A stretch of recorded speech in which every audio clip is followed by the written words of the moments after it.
Covid guideline के उल्लंघन के मामले में केंद्रीय मंत्री नरेंद्र सिंह तोमर के खिलाफ ग्वालियर के पड़ाव थाने में एफआईआर दर्ज कराई गई। चुनावी सभा में उमड़ रही भीड़ और कोविड गाइडलाइन के उल्लंघन को लेकर ग्वालियर के आशीष प्रताप सिंह ने एक जनहित याचिका लगाई, जिस पर हाईकोर्ट की ग्वालियर बेंच ने फैसला सुनाते हुए केंद्रीय मंत्री नरेंद्र सिंह तोमर और पूर्व मुख्यमंत्री कमलनाथ के खिलाफ केस दर्ज कराने और चुनावी सभाओं में कोविड गाइडलाइन का कड़ाई से पालन कराने का आदेश सुनाया। इसके बाद नरेंद्र सिंह तोमर पर एफआईआर दर्ज कराई गई, जबकि पूर्व सीएम कमलनाथ के संबंध में कोर्ट को बताया गया कि उनके खिलाफ दतिया जिले के भांडेर में पहले से एफआईआर दर्ज है। आगर के कोतवाली थाने में बीजेपी प्रदेश अध्यक्ष वीडी शर्मा और मंत्री मोहन यादव समेत बीजेपी और कांग्रेस के नेताओं पर धारा 188 के तहत प्रकरण दर्ज हुआ है। कलेक्टर के निर्देश पर एफएसटी दल की शिकायत पर कोतवाली पुलिस ने अलग अलग कार्यक्रमों को लेकर अलग अलग मामले कायम किए हैं। ये कार्रवाई चुनावी सभाओं में अनुमति की शर्तों का पालन नहीं करने और कांग्रेस नेताओं पर बिना अनुमति नुक्कड़ सभाएं करने के लिए की गई।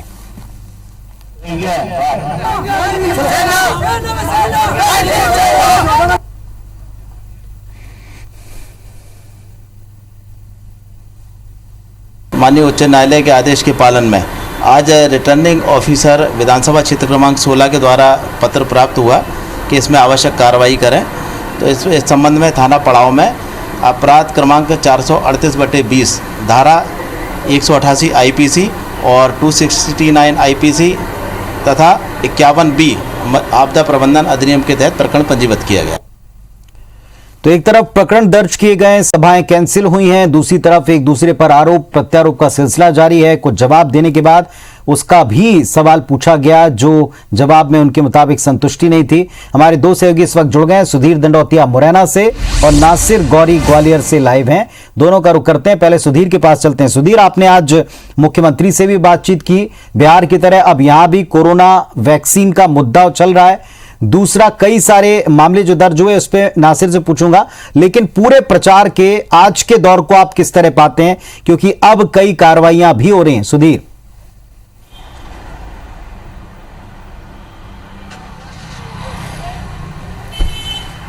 देखिए, निश्चित तौर पर कहीं ना कहीं आज अगर प्रचार की बात करें तो 2 से 3 जो बड़े मुद्दे थे जिनको लेकर आज पूरे दिन भर सरगर्मियां काफ़ी ज़्यादा देखने को तेज मिली।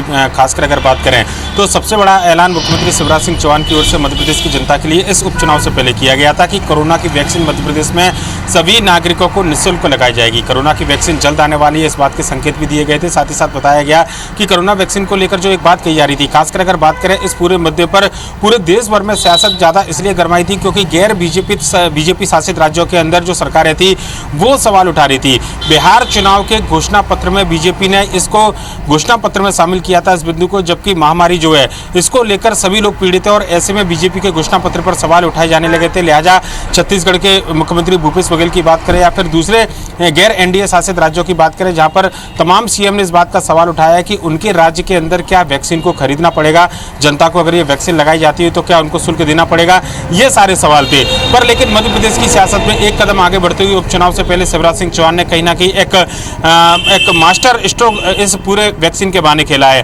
हालांकि जब हमने उनसे ये सवाल किया था, क्योंकि आज सबसे पहले उन्होंने IBC 24 के मार्फत ही इस पूरी बात का ऐलान किया कि मध्य प्रदेश के अंदर जो जनता है उसको कोरोना की वैक्सीन निःशुल्क लगाई जाएगी। पर लेकिन दूसरा सवाल हमारा उनसे इसी बात को लेकर था कि बिहार के अंदर घोषणा पत्र में आखिर इस बिंदु को शामिल करने की नौबत क्यों आई, क्योंकि महामारी जो है किसी भी गरीब अमीर या राज्यों को देखकर नहीं आई है।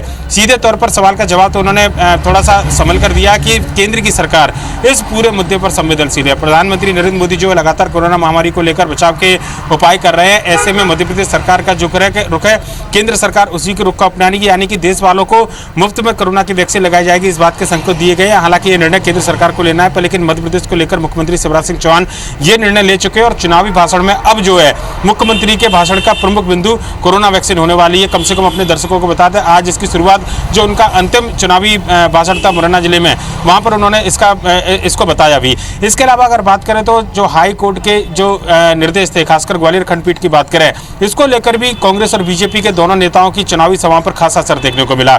छत्तीसगढ़ के मुख्यमंत्री जो है भूपेश बघेल आज मध्य प्रदेश के अंदर ग्वालियर चंबल में उनकी 3 सभाएं थी। तीनों सभाओं को चुनाव आयोग की परमिशन नहीं होने के चलते रद्द किया गया था, क्योंकि कलेक्टर की अनुमति के बाद में इन सभाओं को रखा गया था। ऐसे में हाई कोर्ट के निर्देश को लेकर सरकार की ओर से सवाल उठाए गए थे। खुद मुख्यमंत्री से जब हमने चर्चा चर्चा की। उनका कहना था कि वो सुप्रीम कोर्ट इसके खिलाफ जाएंगे, क्योंकि एक देश में, एक प्रदेश में दो विधान कैसे संभव है। बिहार में जहां पर आम सभाएं करने की अनुमति दी जा रही है, मध्य प्रदेश के अंदर नमाड़ो और महाकौशल बुंदेलखंड में आम सभा करने की अनुमति दी जा रही है, वहीं पर हाई कोर्ट जो ग्वालियर की बेंच है उसके अंतर्गत आने वाले जो जिले हैं वहां पर इस तरीके की अनुमति के लिए चुनाव आयोग की परमिशन लेनी होगी। लिहाजा दो विधान की बात को लेकर सवाल जरूर यहां पर उठाए गए। हाई कोर्ट के सम्मान की बात भी यहां पर कही गई, पर लेकिन सुप्रीम कोर्ट के अंदर जाकर बीजेपी सरकार अपना पक्ष रखेगी और चुनाव आयोग इस मामले पर पहले से ही सरकार सुप्रीम कोर्ट गया हुआ है और कोर्ट के अंदर अपनी बात को भी रख रहा है। वहीं पर तीसरा मुद्दा जो एक बड़ा था, पुनीत अगर बात करें जिस मुद्दे की बात आप आरोप प्रत्यारोप की कर रहे थे, आज उन्हीं मुद्दों के ऊपर तमाम आरोप प्रत्यारोप देखने को मिले।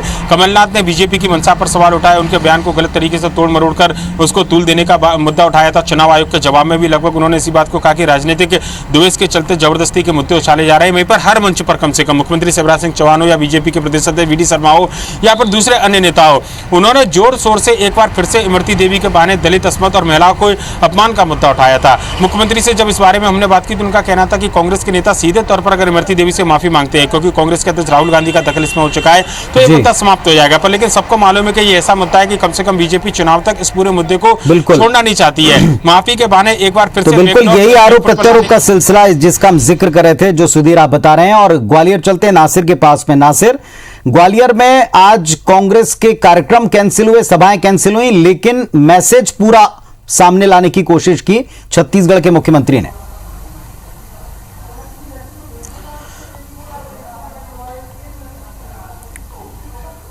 देखिए, छत्तीसगढ़ के जो मुख्यमंत्री हैं भूपेश बघेल, उनके ग्वालियर चंबल संभाग में 4 दौरे थे और उसमें जनसभाएं थी, जैसा कि भांडेर में, दिमनी, मुरैना के दिमनी विधानसभा में।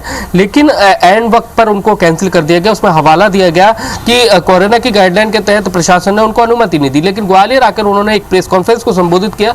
उसके बाद उन्होंने सीधे तौर पर टारगेट किया बीजेपी को। उन्होंने कहा कि बीजेपी को इतना डर है कि वो कांग्रेस की सभाओं को नहीं होने दे रही है। हालांकि जो बीजेपी की जो सभाएं थी वो आयोजित की गई, जैसे सीएम शिवराज सिंह चौहान की मुरैना में सभा हुई है, कल भी ग्वालियर में सभा हुई थी, डबरा में सभा हुई थी, लेकिन कांग्रेस की सभाओं को अनुमति नहीं दी गई। इसको लेकर उन्होंने कई सारे सवाल खड़े किए। इसके साथ ही उन्होंने ज्योतिरादित्य सिंधिया, शिवराज सिंह चौहान पर भी कड़े वार किए। उन्होंने यहां तक कह दिया कि ज्योतिरादित्य सिंधिया को उनके अधने से कार्यकर्ता ने धूल चटा दी और आज भी वो अपने आप को महाराज कहते हैं। लेकिन ग्वालियर की सड़कों से वो कई बार गुजरे हैं आज, क्योंकि ग्वालियर के दौरे पे थे, लेकिन उनको सिंधिया का कहीं भी फोटो नहीं नजर आया। जबकि जब उनके पिताजी का माधवराव सिंधिया का देवस्थान हुआ था तब वो ग्वालियर आए थे, उस समय तब उनको दिखता था कि वजूद है सिंधिया परिवार का, लेकिन इस तरह का वजूद नहीं दिखाई दिया।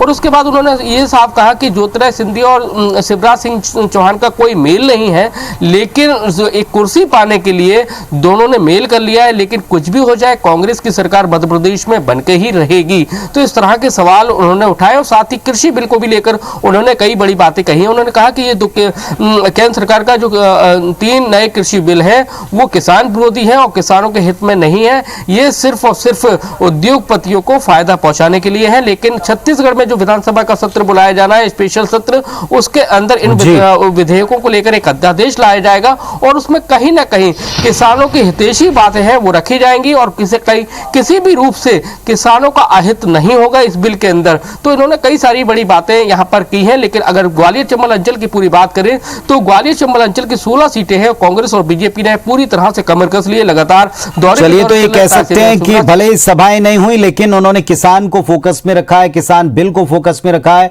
और छत्तीसगढ़ से जोड़ते हुए उसे ये भी बताया कि मध्य प्रदेश में किसान बीच में रहेगा, चाहे कोई भी दल हो, लेकिन कांग्रेस पार्टी के लिए किसान को फोकस में रखना इस समय सबसे ज्यादा उसे अग्रणी बना रहा है। यह साफ तौर पर दिखाई पड़ा आज की इस प्रेस कॉन्फ्रेंस में। शुक्रिया आप दोनों का पूरे अपडेट के लिए।